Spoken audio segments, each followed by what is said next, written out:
that even mean, Bowers? Hi there, YouTube. I'm back again today for another game review, another special Gamecrafter Spotlight review, where I spotlight a different Gamecrafter game every single month, do a gameplay, do a setup video, an unboxing, and eventually a review of said game. And this month's game is Hamsterpark by Drew Gomez. This is for 1 to 4 players, ages 12 plus. Take out 45 minutes to play. And in Hamsterpark, you are going to create a hamster park and try to make it fun by having transports and water rides and attractions and all sorts of various different stuff like that. Move hamsters around your park.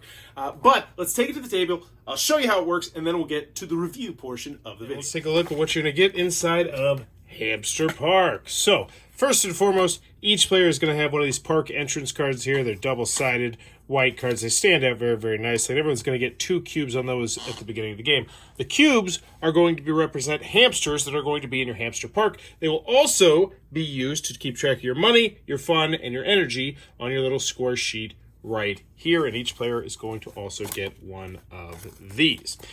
Now, if you're playing a solo game, you'll have 4 cards out in the center, and you're going to play over the course of 12 rounds, trying to get to 21 fun. Otherwise, if you're playing multiplayer, you're trying to race to get to 21 fun, at which point you will trigger the end of the game. Or, if you run out of these cards right here, you will trigger the end of the game.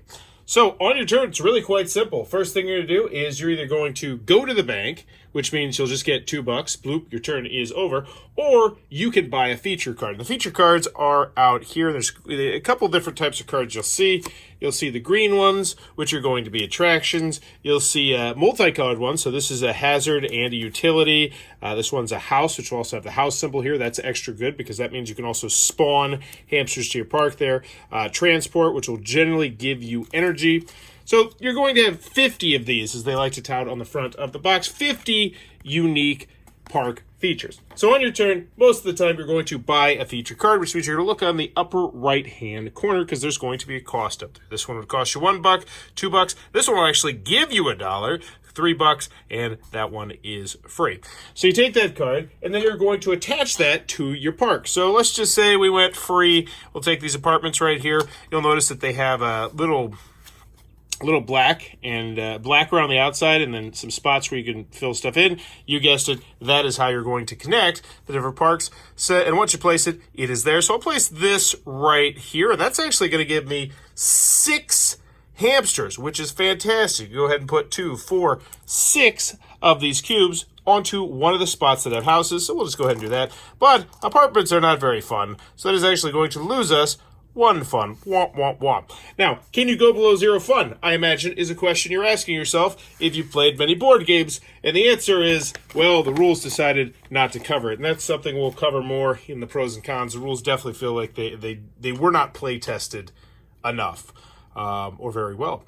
Either way. So, step 1, you're going to buy a feature card or go to the bank. Step 2, you will attach the feature card. Step 3, you're going to alter your park attributes, which once again will either be fun, energy, or money. And then step 4, you're going to move your hamsters. Now, how you move hamsters is with your energy. So we actually have 2 energy, which means we can have move 1 hamster 2 spaces, or 2 hamsters 1 space. But since the card we just played has this little symbol right here, that means we do not get to move on our turn.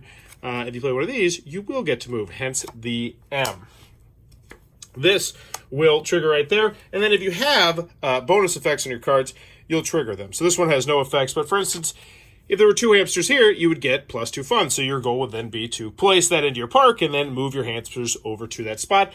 But that's the entire turn, and then it'll be the next player's turn, then it'll get back to you, and once again, you'd look at the buy row, and you decide, what am I going to buy? Maybe I'll buy this submarine right here.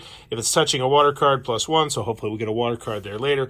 But you get the gist of the game. You're going to continue to do that until someone gets to 21 fun. So in theory, it all pretty much comes down to how entertaining are the cards, but we'll talk more about that in the review. Alrighty then, Hamsterpark from Gamecrafter. What are my final thoughts? Let's go over the pros. Let's go over the cons. First, on the pro side, the game's fine. It's fine. I think you'll play it maybe once, twice, 3 times, then you'll be like, yeah, I'm pretty much done with this. You might check to see if there's an expansion because you would hope there would be an expansion, because the game just feels like if it had more, if it had been developed longer, if there were more cards or something with it, it would just have more legs. But unfortunately, it doesn't. It's very simple, which is a great thing. This is a good thing. It's easy to learn. It's easy to teach. I played it with my 10-year-old. He had no problems at all. I could probably play it with my 7-year-old, but I don't really want to play it ever again, so I'm not going to do that. And I want to, before we get into the cons, I do want to mention, I played this solo twice. I played this 4 players with my game night once, and then I also played it with my 10-year-old as well, 2 players. So I played it at different player counts, different modes with the solo mode, and none of them particularly did it for me. And I don't really see it doing it for many people. It just, the game needs more. It needs to be put back into the oven and just come out with a second edition of it, because it has all the things it needs.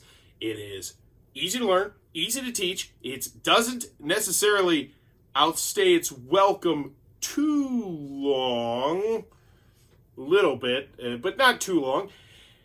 It's got cute artwork. The theme's nice. It's fun to build an amusement park. There's a wide variety of cards, even though you'll be wanting more cards.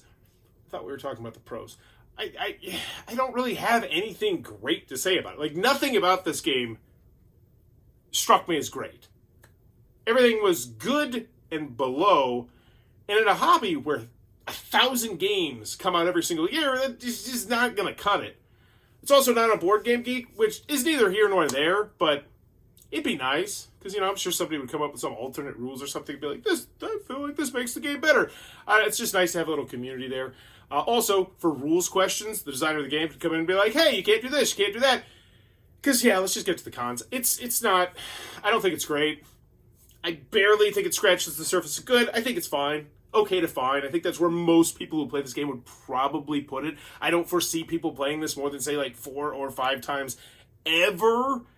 And unless it's a family weight game. Maybe if it's a family weight game, I think you can get some longer legs with this. My 10-year-old really liked the artwork and the idea of moving the hamsters around. But that being said, I don't think he's ever going to want to play it again.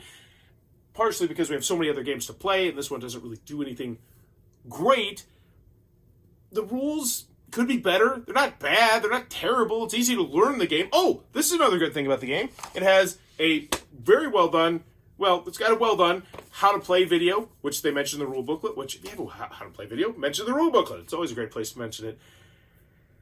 And it's just, honestly, the game's kind of milquetoasty. It's just okay. It's fine. It's a fine game. It could have been good to great, I think, with more time put into it, with more cards, with more variety. And I know they really wanted to tout, the 50 unique cards in the game, but at the same time, some of these cards need other cards to do stuff. Like if you have this card, you can do something. Or if you have this very specific card, then you get +1 of something. And those are fun things to have in games. But once again, going back to what I said about this game, they have it, but none of it feels great. Like, it's like, oh, I got the ice cream parlor in the donut shop. Cool. +2 fun. It's great. That's probably the most exciting combo you're going to pull off most of the time. Maybe like, oh, I got 4 things around this or something like that. But I don't know. It just didn't do it for me. It didn't do it for anybody in my game night. Didn't really do it that much for my son. And at the end of the day, you figure at least one. And then solo, it was okay. Man, I'd never play it again. I'll probably forget about it in like a couple weeks just because it is very much like the other game. There's not much player interaction in this game, which I guess some people might find good, but I think most people would probably find bad. And at the end of the day, Hamsterpark is just fine. Can I recommend it? Not really. I don't know who I'd recommend this to. Unless you have okay, here it is. Here's the recommendation. If you have kids between the ages of 8 to 11 or 12, and they love hamsters, just love the snot out of hamsters, then maybe. But other than that,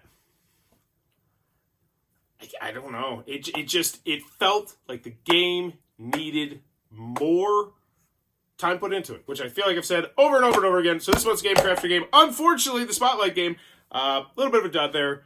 Not that it's bad, just that it's not great. Or honestly,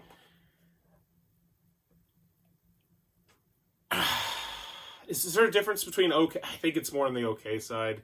And once again, I played it with 4 people on game night. I don't think any of them would really call it good either. I think it's okay. It's okay. Just missed opportunity. Hamsterpark looks like it might be your cup of tea. Then go check out the Gamecrafter link down below, because once again, I do love the Gamecrafter. It is the ultimate prototyping website for board games on the planet, in my personal opinion. I made my own board game prototype with the Gamecrafter. Plus, you can take that prototype that you made and not just get it in your hands. You can actually put it on the marketplace and sell it to people, like Hamsterpark. You can go buy it right now if you really wanted to. Not to mention, it might end up in my hands and be the Gamecrafter Spotlight Game of the Month, which hopefully you put a little bit more. You left your game in the oven for just a smidge bit longer. But if you're enjoying the content, please be sure to click on that subscribe button down below. I'm trying to reach 30,000 subscribers in 2023 to make my biggest year ever. And as always, thanks for your time, YouTube.